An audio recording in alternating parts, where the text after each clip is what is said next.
Hello, my name is Paula Valley Thong, and I'm from Trinidad and Tobago. And with me today is Mitzi Victor, also from Trinidad and Tobago, Michelle Wild Goose from the Bahamas, and Keisha Walla from Jamaica. Our purpose for meeting is to evaluate the effectiveness of an assured lesson plan and determine its relevance when teaching a group of students at the primary school level in grade 6 or standard 2. The class comprises of 30 students, including 18 males and 12 females. All students are between the ages of 7 and 8 years. Noteworthy is that one of the students has been diagnosed with attention deficit disorder. Therefore, what provisions are made to cater to the needs of this special learner? Hello, Paula. Thank you for your question. The student with the attention deficit disorder requires additional assistance in a normal classroom.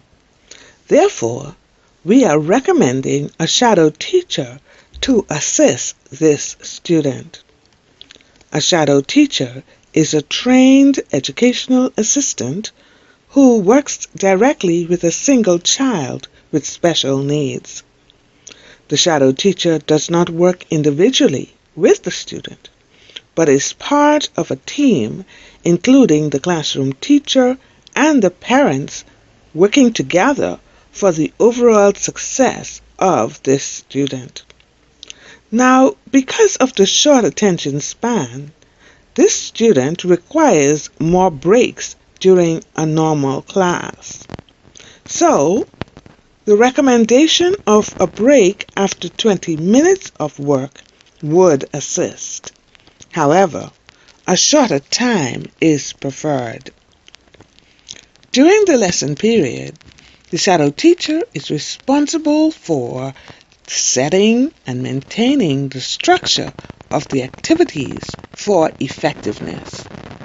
So, using the design of frequency, intensity, and duration, the shadow teacher would use the activities such as online reading, pictures, flashcards, video games, and music, presenting them a given number of times during that 20 minutes, with high intensity, making it fun, for 1, 2, or 5 minutes duration. So, a number of activities can be given to reinforce the topic being taught for the overall success of the student with ADD. Okay, that would be great. These students are very playful and enjoy working in groups. As it relates to their learning styles, 30% of the learners are dominantly auditory learners, 30% are tactile learners, and the majority of 40% are visual learners. With such an eclectic group of learners, how do we select the most appropriate technology that aligns with their learning styles? Paula, allow me to answer that question. Having cognizance of the learning styles and the intelligences of the students is key in selecting the media. In this way, the technology is integrated not in an ad hoc manner, but in such a way that it supports the curricular goals and helps the students to effectively reach their goal. In this instance, knowing that the learners being targeted were 30% auditory, 30% tactile, and 40% visual, with 88% of them possessing linguistic and interpersonal intelligence, which lends itself to constructivism and the various social learning theories. Plus, having to cater for the student with ADD who possessed musical intelligence, then the selection of technology needed to be in alignment with this.